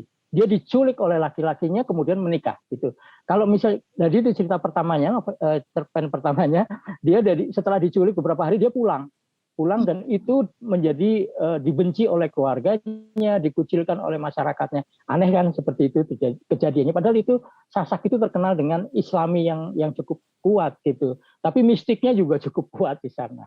Nah, kira-kira itu menurut saya, selain sebaiknya judul bahasa Indonesia, cobalah gali hal-hal yang apa namanya, sangat Indonesia gitu, sangat Indonesia. Itu kita masih kurang digali gitu. Saya kira Asma dan saya ini masih perlu membaca bagaimana keadaan di Kalimantan Utara, suku Dayak, kenapa mesti bertengkar dengan Madura, itu penting. Makanya Muna Masyari yang judulnya Damar Kambang itu ya, novelnya itu saya kira itu menceritakan tentang kekentalan suku Madura asli di sana, bagaimana seorang yang harus menyelesaikan harga dirinya dengan carok misalnya, atau di Makassar juga ada Bugis. Kalau membaca karya-karya Andi Makaraja itu bahwa itu diselesaikan juga dengan semacam carok tapi dengan badik ya. Nah itu luar biasa bahwa di Indonesia di masa lalu dan masih terpelihara sampai sekarang itu ada unsur-unsur urban legend, ada unsur-unsur gotik, ada unsur-unsur mistik, ada unsur-unsur yang kita nggak nyangka bahwa di dalam dunia modern itu masih ada yang dirawat seperti itu. Oke, berikutnya mari kita beri kesan pertama. Ini tips juga ya, membuat novel itu pertaruhan bagi seorang penulis adalah mampu membuat alinea pertama. Alinea pertama itu itu mungkin dipikirnya bisa belakangan loh. Artinya kita menulis bukan harus dari depan, bisa dari tengah, bisa dari endingnya. Pokoknya sesuatu yang ada di kepala itu jangan sampai luput ya, jangan sampai lupa. Tuliskan dulu, tuliskan. Mungkin nanti kita baru akan nulis ke depan atau menulis ke belakang, atau justru dari belakang menyusun ke depan gitu. Nah, alinea pertama itu sangat penting untuk memikat pembaca, dia akan melanjutkan ke alinea berikutnya atau tidak. Nah, bisa dengan, ini ada beberapa patokan ya, bisa mampu menggambarkan inti cerita yang hendak kita tuliskan. Bagusnya Eka Kurniawan itu di alinea pertama dia komprehensif. Dia sudah menuliskan sesuatu yang gerakannya itu seperti menyeluruh gitu. Antara pikiran, antara aktivitas, antara tokohnya, bagaimana itu dalam satu alinea itu sudah menggambarkan, oh ini mau bicara tentang ini. Misalnya noveletnya yang berjudul Sumur itu juga begitu. Kemudian yang kedua merupakan ledakan bom. Ya ini biasanya Putu Wijaya yang melakukan ini ya.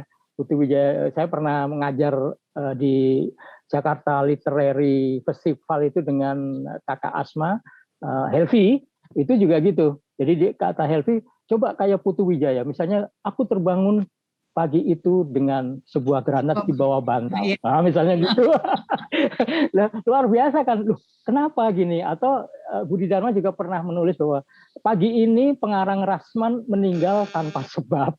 Ya kan kita jadi pengen tahu apa gitu ya. Atau Seno Gumira Aji Dharma, saksi mata itu datang tanpa mata. Bayang, saksi mata itu datang tanpa mata.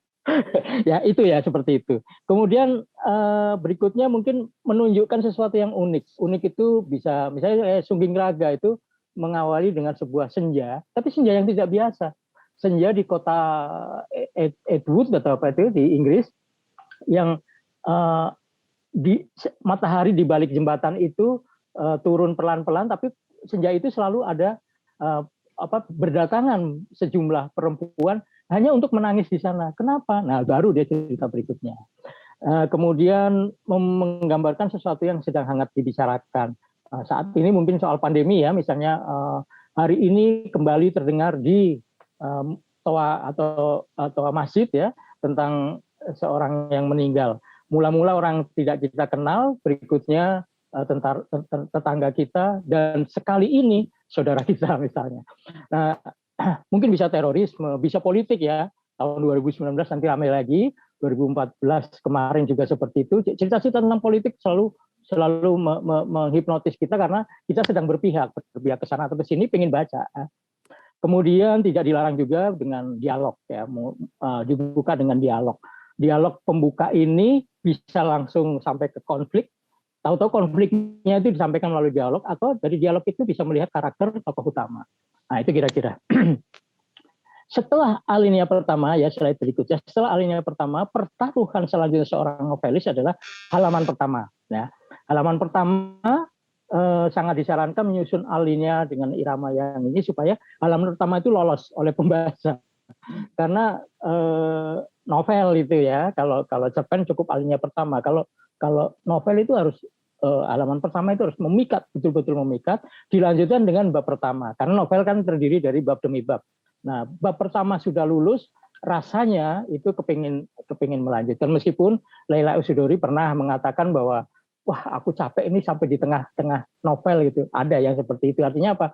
Dia daya napas dari si novelis ini rupanya tidak bisa stabil gitu ya, ketika menulis di tengah-tengah dia mulai turun. Nah, kemudian bagaimana membangun dialog? Dialog ini saya sarankan saling mendukung dengan narasi. Jadi narasi kemudian dilanjutkan dialog itu bercerita maju, progresif.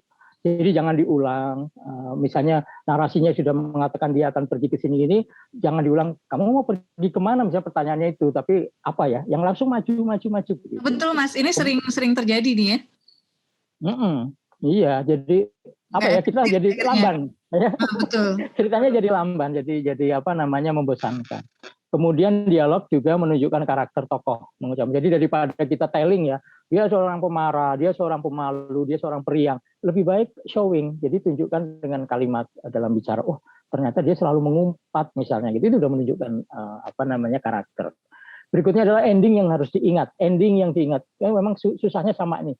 Antara pembukaan dengan ending ini susahnya sama. Ending boleh ditulis sembarangan dulu ya, karena namanya novel ya. Terus kemudian nanti akan dipertimbangkan terakhir apakah endingnya akan seperti ini, apa mau terbuka atau mau tertutup, mau itu happy ending atau sad ending itu nggak masalah sih. Tapi dengan yang terbuka itu memberi ruang imajinasi bagi pembaca, itu lebih enak. Pembacanya bertanya-tanya itu akhirnya dia milih apa ya? Milih menyebur jurang atau dia milih apa misalnya, seperti itu. Tapi tentu saja sudah ada clue atau perdebatan-perdebatan yang di awal, di tengah novel itu sudah menunjukkan bahwa pilihannya jelas. Kalau ini pasti begini, cuma berhenti sebelum memilih misalnya. Gitu.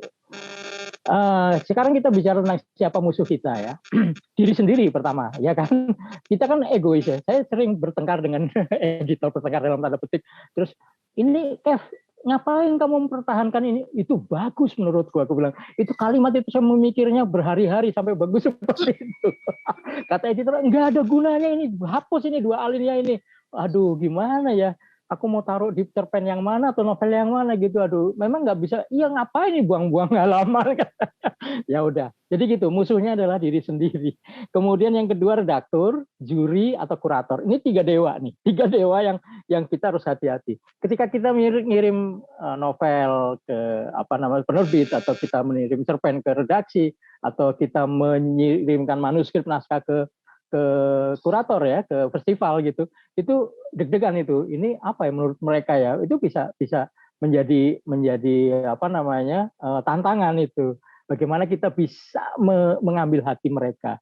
Nah, yang ketiga adalah pembaca yang luas. Ketika sudah terbit, mau apa lagi? Udah nggak bisa diralat. Itu nggak bisa diralat. Jadi orang mengatakan misalnya di Goodreads Indonesia, mengatakan bahwa cerpenmu buruk atau novelmu itu apa tuh, sampah. Ya sudah, mau apa lagi, udah terbit kan. Kita nggak bisa membela diri. Kemudian kritikus yang terakhir. Kritikus itu bisa mengapresiasi, bisa juga menjatuhkan. Tapi suara kritikus yang baik, misalnya kalau dulu Abe Yasin mungkin Yasin, kemudian Korila Yun Rama, nah sekarang siapa? Mungkin Nirwan Dewanto, siapa yang dari Makassar itu. Kemudian ada juga sekarang adalah beberapa Maman Mahayana mungkin ya. Itu bisa menjadi pegangan kita. Nah, terus berikutnya mood. Nah, sekarang ini kan orang kan selalu ngomong gini, aduh aku tidak punya mood, aku lagi moodnya buruk, lagi PMS, lagi sebel banget nih, udah bangun kesiangan, nasi goreng gosong misalnya gitu. Nah, mood itu apa sebenarnya? Mood apa? Saya udah nggak pernah diskusi dengan Asmal lah, karena Asmal sudah bisa menulis seperti itu banyaknya. Itu artinya tidak lagi bermasalah dengan mood. Karena apa? Mood itu kan suasana hati. Seorang penulis itu harus mampu menciptakan suasana hati, bukan sebaliknya. Masa mau nulis enggak mood? Coba bayangin kalau wartawan itu harus dengan mood dan tidak mood. Dia hari ini tidak menulis 5 berita yang nggak dapat gaji, nggak dapat uang kan. Jadi mood itu harus terus dijaga. Bahkan kita harus bisa membangkitkan mood orang lain gitu loh. Yang namanya penulis masa mood aja mesti kita ngikutin gitu ya. Jangan kita kalahkan. Kita harus menciptakan mood. Terus buntu menulis, coba dicek di googling itu berapa pengarang besar yang punya pengalaman sama Stephen King ya, bukan Stephen Hawking. Stephen King juga pernah mengalami buntu menulis. Terus apa yang terjadi? Dan memang itu manusiawi kok. Mesin aja bekerja 24 jam kali setahun nggak mungkin lah. Mesin pabrik gula itu 6 bulan bekerja, 6 bulan itu overhaul, harus turun mesin, diperiksa semua baru di ini 6 bulan berikutnya baru jalan. Artinya apa? Memang ada masa-masa ketika otak kita kosong, kemudian harus membaca, harus melihat sesuatu yang baru. Istilahnya kalau kata Kurniawan Junedi, kepala tuh poci. Poci kalau udah dituang ke beberapa cangkir habis lah, harus diisi lagi gitu lah. Nah, gitu ya. Jadi jangan khawatir soal buntu menulis. Kita semua tahu bagaimana caranya. Nggak usah diajarin. Kemudian kenali diri. Kenali diri pada akhirnya kita tahu kan pola menulis kita. Ini saya ceritakan sedikit aja ya mungkin. Leila Sudori kalau nulis novel, untuk satu novel itu dia punya jurnal, buku jurnal. Pulang itu jurnalnya ada 2. Laut Bercerita ada 2 atau 3 gitu ya. Isinya apa? Isinya tentang tokoh. Kemudian clipping-clipping kecil ditempel situ. Masakan yang akan muncul di dalam itu dia mungkin nemu di mana catat. Tokoh-tokoh yang mau diwawancarai. Terus tempat-tempatnya sampai petanya digambarkan. Silsilah tokoh-tokohnya gitu. Dia tulis di situ. Cara menulisnya dia saya tahu sendiri ya. Dia tuh duduk di kasur bersandar kepala tempat tidur, selonjor gitu dengan meja kecil, laptop di sana, di kelilingnya itu buku-buku, handphone untuk menelpon atau untuk WA ke narasumber, kemudian ada KBBI tinggal lewat daring, ada camilan camilan dan minum kopi dan air putih, sudah gitu. Dia nulis bisa berjam-jam di situ. Sementara Albertin Endah ini kemarin saya baru saja ketemu makan bareng dengan dia. Dia itu bangun jam 3. Saya bukan orang begadangan, jadi dia anti begadang. Dia tidur jam 9, jam 10 setelah nonton film horor. Dia tidur bangun setelah jam nonton film horor. Nggak tahu deh dia hobinya film horor. Makanya ya, dia tidur bangun jam 3, kalau kita tahajud gitu ya dia nulis sampai jam 5, jam 6 terus baru bermain dengan anjingnya, olahraga, yoga dan sebagainya. Nanti dia nulis lagi mulai jam 10 atau 11 sampai jam 3. Nanti sore itu dia udah mau ngobrol sama temen, mau main kemana gitu, kembali lagi dia nonton film horor, terus tidur jam 9 lagi gitu. Dia sudah punya pola seperti itu dan dia mengaku untuk menulis, jadwal menulisnya itu sudah sampai akhir tahun 2022 ya. Jadi luar biasa. Kalau misalnya Asma ngomong ke Albertin, tolong dong aku bikinin biografi tentang Asma Nadia gitu. Oh boleh, tapi nanti ya 2022. Jadi nulisnya sama saya aja. Kalau saya udah kenal Asma lah, jadi gampang lah. Terus pola-pola itu saya mencontohkan 2. Oh Iksaka Banu hampir sama kayak gitu. Dia kalau nulis dikelilingi oleh mungkin sekitar 13 sampai 20 buku yang akan dibuka. Dia lebih banyak membacanya daripada menulisnya. Risetnya itu lebih banyak. Membaca gitu, habis itu nulis 1 halaman, besoknya lagi membaca, nulis 2 alinea. Besoknya membaca lagi, merombak yang dari depan gitu. Nggak selesai. Jadi yang dia janjikan ini, dia lagi menulis novel perbudakan, dia janji mulai dari Agustus mau selesai Oktober, akhirnya tahun depan baru akan selesai. Ya sudah nggak apa-apa, itu kenyamanan ya, nulis itu nanti akan punya waktunya. Nah, Raini Masardi, istrinya Norka Masardi itu hanya bisa menulis di tempat yang riuh. Coba bayangin, kita nulis di tempat yang tenang, nggak boleh diganggu apa-apa. Sementara dia kalau nulis di kafenya harus yang rame, yang ribut, musiknya kenceng. Nah, dia bisa menulis. Adrenalinnya di situ, darah membuncah dan dia itu nulis di situ. Sampai rumah tinggal tidur capek. Nah, gitu kira-kira ya. Itu beberapa aja saya ceritakan. Kemudian peranti wajib bagi seorang penulis yaitu bahasa ya. Kita harus menguasai bahasa. Bayangin itu kendaraan kita. Kendaraan seorang penulis novel itu ya bahasa. Kalau menulis struktur kalimat saja nggak benar gitu ya, SPOK-nya nggak benar, saya sering sering diingatkan oleh Ahmad Yuldan Erwin, padahal dia penyair, esais, tapi Mas Kev, kalau nulis, Mas Kurnia dia panggil, Mas Kurnia nulis itu meskipun suatu saat SPOK itu predikatnya cukup satu untuk kalimat berikutnya, tapi artinya harus memenuhi syarat-syarat itu. Oh ya siap. Saya masih berguru loh kepada banyak orang, jangan salah. Saya masih berguru dengan misalnya Ade Alwi, saya masih berguru dengan Yulden Erwin, saya masih bahkan sering ngobrol dengan Andrea Hirata ya untuk mendapatkan bagaimana cara membuat humor yang seru loh, khas Melayu itu kan asik banget gitu. Nah kemudian menulis novel itu jangan belepotan, menguasai Puebi itu ada di daring. Terus kemudian majas itu ada 63 jenis majas, metafora. Tapi tolong ciptakan yang baru. Jadi jangan kalau kata Benny Arnes, jangan ngomong lagi kalau malu seperti kepiting rebus gitu kan. Itu udah basi, udah jutaan orang memakai.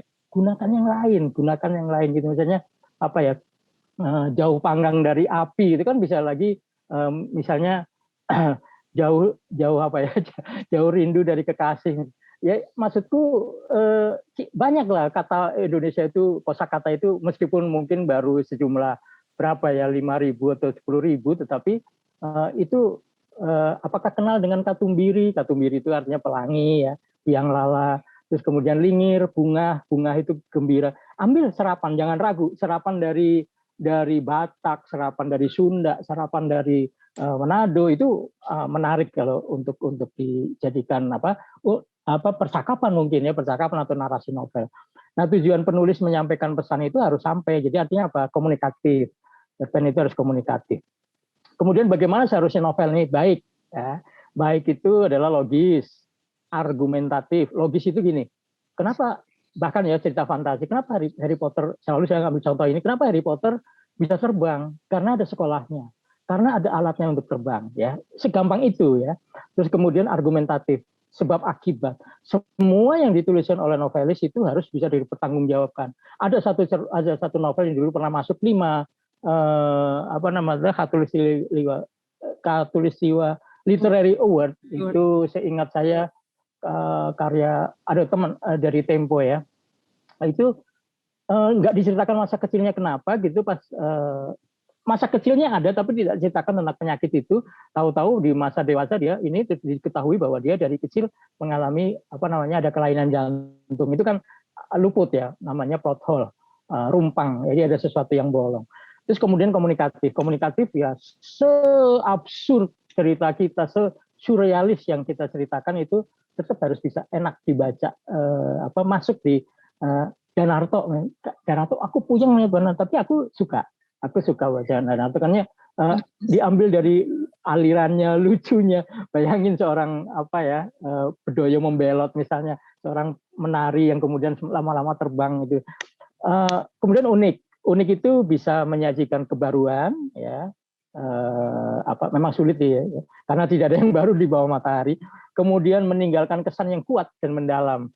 Kalau kita baca novelnya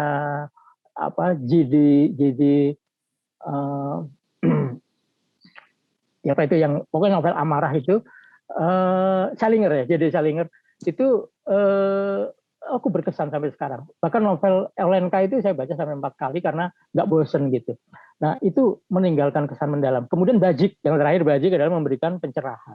Sebuah cerita, sebuah novel yang kemudian membuat kita memiliki kearifan baru.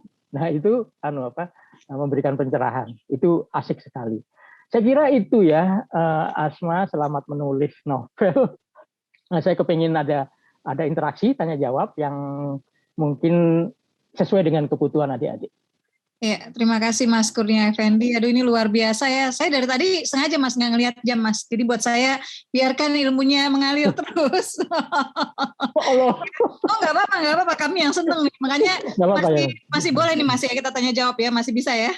Baik, terima kasih boleh. Mas Kurnia, ini rezeki kita ya, subhanallah, A to Z ya, dijelaskan dengan luar biasa oleh Mas Kurnia Effendi, dan banyak sekali kritikan buat kita, banyak sekali masukan buat kita ya. Mudah-mudahan habis ini kita bisa menulis lebih baik ya. Sheila, silakan kita buka nih dari yang sudah siap bertanya dulu, kemudian nanti ambil satu dari YouTube ya. 3 dulu boleh ya Mas Kurnia ya? Ya boleh ya. Oke, sudah ada 4 yang raise hand di Bunda. Untuk yang pertama silakan Kak Siti Hajar. Iya, karena waktunya saya minta langsung bertanya ya, langsung disampaikan pertanyaannya, singkat satu saja. Silakan Siti Hajar.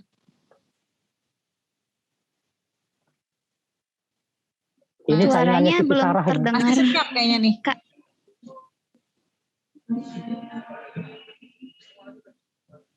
Iya. Silakan Mbak Siti Hajar. Tidak ada suaranya Kak. Digeser Atau ke pertanyaan kedua, penanya ya, kedua. Untuk penanya kedua terlebih dahulu ya. Silakan Kak Azizah. Iya, terima kasih atas kesempatan yang diberikan. Assalamualaikum semuanya, Bunda Asma, Mbak Sheila, sama Mas Kurnia Effendi. Sebenarnya dua pertanyaan singkat aja ya Mas ya. Yang pertama, satu ya Mbak. Iya. Baik, ya sudah. Berapa lama waktu yang dibutuhkan Mas Kurnia Effendi untuk bisa menemukan genetis kepenulisannya sendiri? Sudah seperti aja. Oke, terima kasih. Ya, langsung Mas Kev. Langsung jawab ya. Ya, ini novel Merjan-Merjan Jiwa ini saya selesaikan dalam 3,5 bulan. Walaupun diberi waktu 5,5 bulan, artinya apa? 2 bulan saya hanya riset, hanya ngelamun lah, lebih banyak ngelamunnya. Kemudian kalau Pangeran dari Hitam Timur ini sangat memalukan karena ini 20 tahun. Ya, saya langsung baca tuh ini yang Mas di Facebook ya. Mulai menulis, baru terbit tahun 2020 meskipun selesai bulan Agustus 2019. Tapi ada mengalami editing, kemudian perubahan format. Ini kalau hurufnya gede, kemudian ukuran bukunya mungkin kecil, normal, itu mungkin 800 halaman, tapi ini 600 halaman. Cukup ya pertanyaannya itu. Saya jawab seperti itu. Sebetulnya yang disebut genetis itu yang dimaksudkannya menemukan gaya Mas sendiri atau ini sih, atau lama menulis? Yang ini karena ini awalnya dulu kurang bekal riset, karena gini, Iksaka Banu ini kan terkenal dengan akurasinya, sehingga dia tidak mau kalau hanya ada sesuatu yang kemudian akan di skip gitu.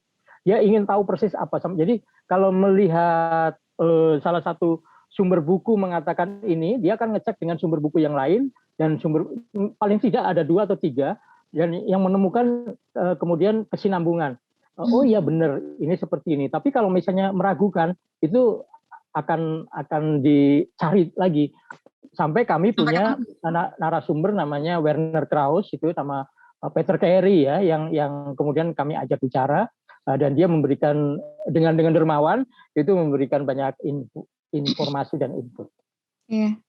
Baik, Mas Kurnia. Langsung Sheila, pertanyaan kedua.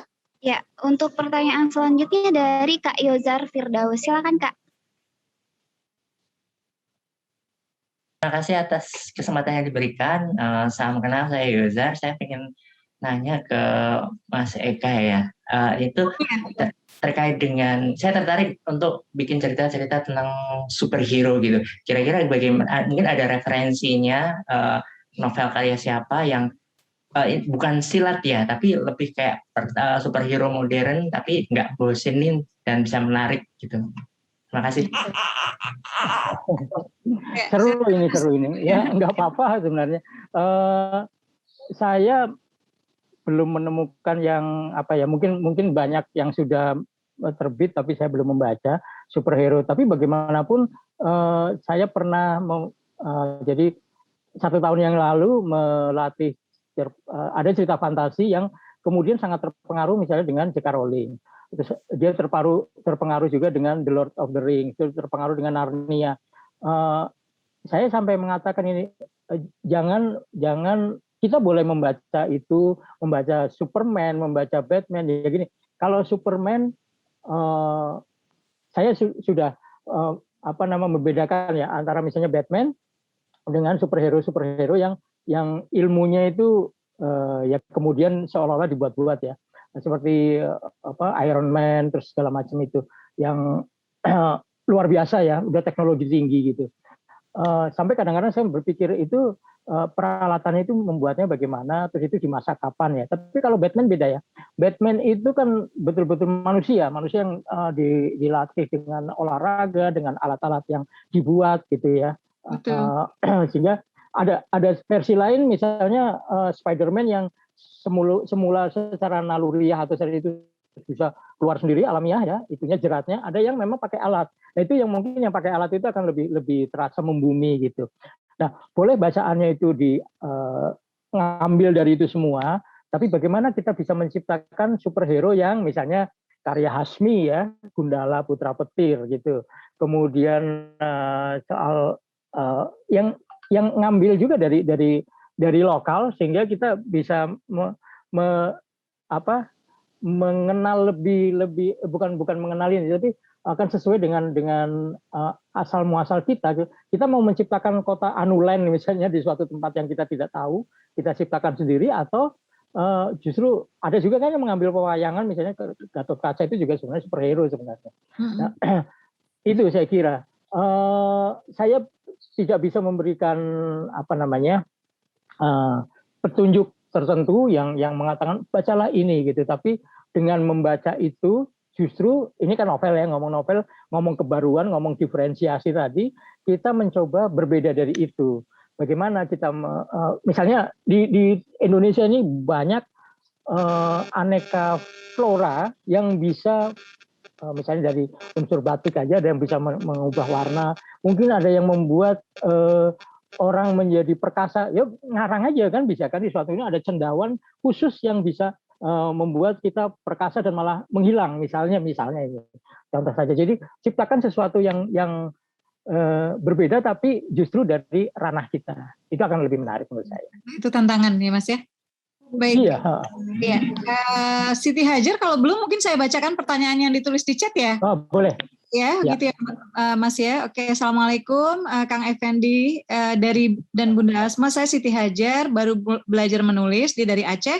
Saat ini sedang menulis novel fiksi sejarah. Saya menulis tentang kisah Dom di Aceh tahun 88 sampai 98 dan berlanjut hingga pasca Dom Aceh. Kendala yang saya hadapi ketika riset, sebenarnya ini adalah kisah saya dan teman-teman yang dialami. Ketika saya melakukan riset ringan dengan teman saya yang beberapa menghadapi langsung, mereka enggan untuk bercerita sebab membangkitkan luka. Sebenarnya dari awal saya sudah mengatakan bahwa ini bukan tentang derita, luka, dan air mata, tetapi tentang bagaimana melawan lupa bahwa kita pernah mengalami ini. Pertanyaannya, Kang, bagaimana membuat ini menjadi lebih mudah? Gitu. Ya, jadi gini, mengapa sejarah Indonesia ini selalu dipelihara soal ketakutan terhadap misalnya komunis ya? Itu kan karena tidak ada rekonsiliasi. Saya tahun 2018 bersama Zubaidah Johar itu ke Lok Sumawe untuk melatih teman-teman mahasiswa di Malikut Saleh. Nah, di situ sedang belajar menulis untuk itu, untuk menjadikan katarsis. Bagaimana mereka berada di bawah Dom bertahun-tahun, sehingga generasi berikutnya itu generasi yang ketakutan, generasi yang cemas, nah bagaimana cara untuk menghilangkan rasa cemas dan takut itu dengan cara menulis. Nah, jadi Siti Hajar ini asik sekali kalau bisa menulis hal itu yang kemudian menyembuhkan perasaan dan pikiran masyarakat terhadap hantu itu.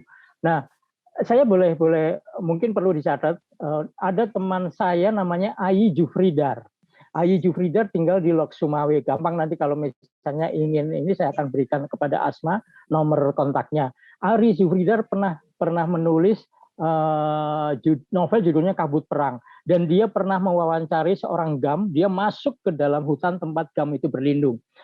Kemudian ini kan GAM ya, nah, itu Dom dengan GAM kan bertempur ya. Dom itu daerah operasi militer yang dilakukan oleh militer di mulai era Orde Baru ya, waktu itu yang kemudian dia akhirnya di masa siapa yang wakilnya, wakil presidennya, pokoknya yang akhirnya bisa terjadi rekonsiliasi, bahkan kemudian gubernurnya kan dari GAM kalau nggak salah yang pertama kali ya, setelah itu damai. Nah, ini Ayi Jufridar pasti akan bisa memberikan berbagi pengalaman lah dia, karena dia sudah pernah ngomong langsung sama orang GAM. Dia juga pernah mengalami mungkin ya masa kecilnya ketika gini, kalau dia bayangkan bahwa dulu kalau malam ada jam malam itu udah jam 7 atau ya, pokoknya habis maghrib itu udah seret, yang terdengar biasanya suara bedil dor gitu ya, jauh gitu. Dan itu menakutkan. Itu bertahun-tahun terjadi, baru merasa agak lega lagi itu setelah fajar subuh gitu kan, terus sudah mulai. Tapi begitu mau malam lagi cemas lagi. Nah, itu pemberdayaan juga di sana juga Johar juga melakukan pemberdayaan terhadap para perempuan lebih sedih lagi karena apa? Ayahnya, suaminya pergi, belum tentu pulang. Suaminya pergi mungkin diculik atau mati di apa gitu ya. Nah itu yang perlu Siti Hajar lanjutkan saya kira dengan konsultasi mungkin dengan Ayu Jufridan atau Zubaidah Johar. Nanti saya sampaikan ke Asma gitunya nomor kontaknya. Siap. Ya itu jadi mungkin bisa menjadi narasumber yang ini ya yang alternatif ya Mas ya. Iya, karena orang lokal di sana. Pengalamannya lebih luas barangkali ya. Oke, lanjutnya mungkin Sheila kita coba ambil dari YouTube, ada pertanyaan kah? Oh, boleh Bunda. Untuk dari YouTube boleh dibantu Kak Rima untuk menyampaikan pertanyaannya. Terima kasih Kak Sheila. Ini ada satu pertanyaan dari Kak Atta. Bagaimana menentukan karakter tokoh dalam novel dan karakter tokoh apa saja yang mesti ada dalam novel? Oke, menentukan karakter. Ya, baik. Kita mengenal karakter itu ada protagonis dan antagonis ya. Protagonis sesederhana itu. Protagonis adalah orang baik, antagonis adalah orang yang jahat atau buruk. Tetapi pengalaman mengatakan, saya pernah belajar ke Najib Kartapati, pengarang senior juga tahun 70-an. Nah, beliau mengatakan begini bahwa jangan mengira bahwa antagonis itu jahat. Antagonis itu bukan jahat, tapi antagonis adalah lawan dari protagonis. Contoh yang paling sederhana adalah pertengkaran atau konflik antara perempuan menantu dan perempuan mertua. Ya, perempuan menantu dengan perempuan mertua masing-masing membawa mazhab, adab dan kebudayaan masing-masing. Ya, dari daerahnya, misalnya mertua yang datang ke rumah menantunya atau menengok anak lelakinya itu tinggal beberapa waktu di sana itu bisa berbeda pendapat. Yang satu, ini kalau nggak saling mengalah ya. Jadi yang satu dari desa ini selalu mengutamakan unggah-ungguh, mengutamakan budi pekerti, mengutamakan misalnya alat belum rusak tidak diganti gitu ya. Sampai betul jebol baru ini. Nah, sementara menantunya itu pernah kaget pulang dari kantor melihat mertuanya itu jualan di depan di terasnya, jualan kue gitu loh. Sampai dia ngomong protes sama suaminya itu, ibumu gimana sih gitu kan? Emangnya kita tidak kuat mau ngasih makan dia sampai jualan begitu. Nah setelah ditanyakan gitu kan, loh saya ini jualan karena anak-anak suka. Jadi dia membuatkan kue corobikang atau apem itu, cucunya suka. Begitu cucunya suka dibagi sama teman-temannya, tetangganya suka juga. Ya udah dia bikin, begitu bikin ada yang bawa pulang, ibunya suka. Jadi aku mau pesen dong, nah kayak pesen gitu dia jualan. Nah, ini menantunya nggak terima gitu, malu-maluin gitu kan. Terus suatu saat bertengkar lagi ketika si mertuanya itu lagi mencuci gitu ya. Meskipun ada mesin cuci, enggak aku lebih seneng begini gitu kan. Terus pakai ember yang sudah lama disingkirkan. Bu, itu kan ada ember baru, kenapa Pak? Ember ini belum rusak, Nak, gitu. Itu kan sebenarnya nggak ada yang salah. Mereka semuanya masing-masing benar. Yang satu modern, egaliter, yang satu adalah orang yang selalu menghargai benda sampai hancur-hancurnya. Jadi itu masing-masing siapa yang antagonis? Masing-masing antagonis bagi lawannya, gitu kan. Nah, suaminya jadi bingung, ini yang aku bela ibuku apa istriku gitu kan. Nah, itu sederhana seperti itu menjadi konflik. Jadi membangun karakter itu terutama mending menggunakan showing. Bisa dia dengan pengucapan, dengan perilaku dalam narasi itu bisa. Jadi jangan mengatakan misalnya apalagi seperti kurikulum vitae ya, kita dalam narasi ngomong bahwa misalnya Tuti gadis langsing dengan tinggi 160 cm, berambut panjang, dia senang memakai jeans dan ini, terus apa gitu, sepatunya nomor sekian, bukan begitu. Tapi misalnya ketika Tuti melambaikan tangan dari balik mobilnya, ya itu kan kita menunjukkan bahwa dia lebih tinggi dari mobil sedan yang dia kendarai misalnya. Ketika dia menutup pintu mobilnya, hampir saja rambutnya terjepit, artinya rambutnya terurai panjang. Jadi showing itu akan lebih menarik, tapi ya harus kombinasi antara showing dan telling. Jangan sampai showing melulu sampai ngomong bahwa dia mengambil benda transparan yang terbuat dari beling, dia tinggal ngomong gelas atau cangkir aja begitu. Nggak harus begitu. Ya, gitulah cerita kira-kira seperti itu. Iya, Mas Kev boleh satu lagi nggak Asma ambil dari chat? Boleh. Boleh ya, ini ada pertanyaan untuk Asma apa sih yang boleh? dari Zuhairiyah. Assalamualaikum Bunda Asma dan Ayah Kev, aku ingin bertanya, dalam beberapa novel di beberapa platform aku melihat banyak sekali yang menggunakan POV campuran. Misalnya sekarang POV akuan ya, nanti selanjutnya ada POV ketiga. Apa itu dibenarkan dalam membuat sebuah novel? Sebelumnya terima kasih banyak Ayah. Iya, boleh kok, boleh. Jadi begini, Ayu Utami di novel Saman itu akunya ada 4. Jadi masing-masing menggunakan aku, tetapi dibedakan dalam bab. Jadi jangan dalam satu bab itu ada aku dan kamu, itu akan merepotkan, akan membingungkan pembaca. Kan tujuan kita ketika menulis ingin membaca paham kan. Jadi ketika misalnya dia Sinta sebagai aku, dia mengucapkan pikiran-pikirannya, mengeksplorasi tentang dirinya itu sebagai aku Sinta dengan karakter Sinta. Ini repotnya gini ya. Ketika dia berubah menjadi Palupi misalnya, Palupi menceritakan tentang dirinya, kok gaya bahasanya sama, cara berpikirnya sama, narasinya dan dialognya sama dengan Sinta misalnya, itu justru menunjukkan kelemahan penulis. Ada baiknya itu harus kita bedakan sesuai dengan karakter. Jadi misalnya kalau di dalam mungkin pernah menonton ya teman-teman ini, ada apa dengan Sinta itu kan tokohnya 5. Ada yang lemot, ada yang tomboy, ada yang kayak Sinta itu peragu ya. Dia ini tapi dia harus ngomong ke teman-teman yang berbeda. Terus kemudian ada yang cerdas sekali, ada yang. Nah, cara berpikir yang pragmatis itu milik si ini. Orang yang lamban cara berpikirnya pasti nanti ngomongnya juga orang udah ngomong sampai sana dia baru tanya itu maksudnya apa sih gitu ya misalnya. Nah, itu harus dijelaskan. Tapi aku dan aku berikutnya Sidney Sheldon juga pernah menggunakan pakai aku. Leila Esudori di novel Pulang juga ada aku bahkan sekian bab gitu ya, kan dia tentang aku si Lintang misalnya, kemudian aku bapaknya Lintang gitu. Nah, terus satu lagi cewek ya, perempuan. Nah, dari aku demi aku ini kan pasti punya tujuan pengarang. Karena ingin mengekspresikan sang tokoh sampai kejeroannya lah, sampai misalnya bagaimana dia menghayati rasa sedih itu dengan aku lebih enak daripada dengan kata orang ketiga misalnya gitu. Jadi boleh.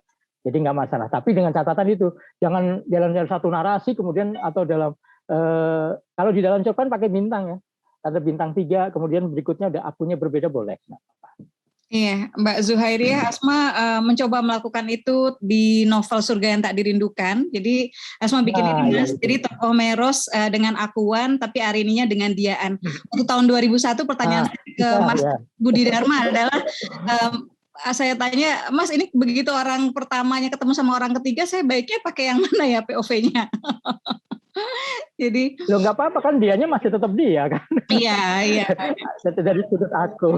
Iya, tinggalnya lebih menarik ya. Jadi sah-sah aja ya, nggak banyak yang nggak boleh. Tapi saya kira ini diskusi yang menarik ya, dan termasuk yang paling panjang. Terima kasih banyak Mas Kurnia Effendi. Mudah-mudahan tidak kapok untuk menjadi guru kami. Mudah-mudahan nanti kapan-kapan berkenan mampir lagi ya, karena beliau ini apa aja bisa nih ya, berbagi tentang memoir bisa. Kalau ilmunya tambah loh ya, kalau ilmunya saya cuma gini-gini aja ya, saya belajar dulu sama Asma lah. Enggak mas ya, cerpen juga bisa gitu ya. Nanti kita mudah-mudahan bisa, mudah-mudahan Mas Kurnia Effendi selalu sehat dan insya Allah bisa terus berbagi ya dengan teman-teman dari berbagai daerah di aplikasi ini. Dan banyak sekali pesan-pesan yang saya kira tidak perlu saya simpulkan, tapi salah satu yang paling menarik adalah ayo teman-teman jangan mau dikuasai sama mood. Ya, seorang pengarang harus mampu menciptakan, harus mampu menggerakkan mood tadi gitu ya. Baik, selamat menulis novel Mas Kurnia Effendi. Ada nggak pesan terakhir nih di forum ini yang kira-kira ingin disampaikan buat teman-teman yang pengguna aplikasi KBMF atau teman-teman siapa saja yang saat ini menyimak mungkin dari YouTube KBMF Official? Silakan Mas. Ya, jadi teman-teman baik yang sudah masuk KBM atau di luar KBM, Saya hanya mengatakan bahwa teknologi, kemajuan teknologi jangan dimusuhi, jangan dilawan. Jadi saya sebagai seorang generasi yang mulai menulis dengan mesin ketik, kemudian komputer yang dulu menerima honor dengan wesel, kemudian transfer bank, yang mengirimkan cerpen dulu dengan surat, kemudian sekarang sudah dengan internet, email, bahkan WA ya, melalui aplikasi WA, itu justru ingin berdamai atau kalau bisa dalam waktu yang relatif singkat ke depan menguasai. Jadi gini, ketika teknologi itu datang, kita mungkin masih apa ini? Kita merasa asing. Kemudian mari kita belajar tentang itu. Syukur bisa mengikuti arusnya dan teman-teman ini kan sudah mengisi passionnya menulis itu. Tapi dengan medium yang berbeda dengan saya harus di majalah. Sekarang majalah dan koran udah mulai sedikit yang memiliki ruang sastra. Apa boleh buat kita masuk ke era digital. Era digital itu harus kita sambut, kita pelajari, kita kuasai. Syukur-syukur rezeki bisa diambil dari sana dan sudah terbukti kan. Memang rezeki kita mungkin beralih dari medium fisik menjadi medium digital. Jadi begitu pesan saya, jangan memusuhi teknologi yang baru, kalau bisa kita pelajari, kita kuasai, dan kita menikmatinya. Begitu teman-teman. Baik, terima kasih Mas Kurnia Effendi. Aduh senang banget ya, lama banget ya Mas kita nggak ketemu ya. Terakhir kayaknya di book signingnya Yasmin ya, yang acaranya yang Mizan. Ya, Bakti Budaya, bukan? Yang acaranya Mizan ya, di mana ya, Yasmin Mogahed yang kita ketemu pas. Ya udah pokoknya minggu depan kita ketemu deh kalau gitu ngopi-ngopi. Iya, jadi teman-teman semua mudah-mudahan selalu belajar ya. Saya kira kita boleh iri, boleh cemburu dengan Mas. Kita foto bareng nih. Nanti akan foto bareng Mas, akan foto bareng ya. Foto bersama. Kita akan foto bersama Mas ya. Jadi saya kira yang salah satu lagi yang bisa diambil banyak hal yang bisa diambil dari kebiasaan Mas Kurnia ya, termasuk tadi membacanya, termasuk tadi kehausan untuk curiosity ya, keingintahuan, rasa penasaran untuk juga selalu akhirnya bisa menghadirkan kebaruan-kebaruan dalam tulisannya karena beliau banyak keingintahuannya terhadap banyak hal gitu dan selalu menggali hal-hal yang di luar kepenulisan sendiri yang akhirnya jadi bahan yang membuat seorang Kurnia Effendi ya sampai saat ini ya masih bertahan ya di garis depan cerpenis ya, penulis sastrawan Indonesia. Baik teman-teman semua, kita tutup dengan kita foto bersama. Kita silakan nih kameramennya Bro Bahrul. Ya, boleh dibantu Kak Irsyad untuk Kak Irsyad ya nih. Ya. Semuanya boleh di on. Mohon kameranya dihidupkan ya, jarang-jarang nih kita bisa foto bareng Mas Kurnia Effendi. Baik, semuanya on cam dan pose salam literasi. Kita hitung ya. 1, 2, 3. Oke, untuk slide kedua, tahan. 1, 2, 3. Baik, untuk slide terakhir nih, slide ketiga. 1, 2, 3. Oke, sudah Bunda. Ya, sekali lagi terima kasih untuk semua yang saat ini masih menyimak acara Belajar dari Bintang. Sampai bertemu di acara Belajar dari Bintang pekan depan hari Rabu pukul yang sama. Sekali lagi terima kasih Mas Kurnia Effendi. Mohon maaf untuk semua kekurangannya termasuk waktu yang dengan sengaja dibiarkan oleh Asma Nadia melaju gitu ya, saking inginnya menyerap lebih banyak dari Mas Kurnia Effendi. Terima kasih untuk teman-teman semua, semangat terus berkarya, banyak membaca dan terus menulis. Billahi taufik wal hidayah. Assalamualaikum warahmatullahi wabarakatuh. Asma pamit. Waalaikumsalam warahmatullahi wabarakatuh. Terima kasih Bunda Asma, Mas Kurnia, dan juga Kang Tendi atas ilmu yang sangat bermanfaat sekali pada malam hari ini. Kita udah di penghujung acara nih ya Kak Rima. Buat teman-teman yang belum nonton BDB minggu-minggu sebelumnya nih, bisa banget nonton lagi di aplikasi KBM di bagian menu KBM Academy. Jangan lupa juga untuk follow akun Bunda Asma Nadia. Ya, dan jangan lupa juga pasang alarm teman-teman setiap hari Rabu jam 6:30 18.30 di Zoom free. Dan juga jangan lupa follow akun KBM itu di @kbmapp itu untuk IG dan TikTok. Dan jangan lupa juga follow akun YouTube kita di @kbmappofficial. Iya, kita tutup acara malam ini ya Karima dengan bacaan hamdalah. Alhamdulillahirabbil alamin. Sampai ketemu lagi pekan depan. Selamat malam, selamat istirahat teman-teman semuanya. Wassalamualaikum warahmatullahi wabarakatuh.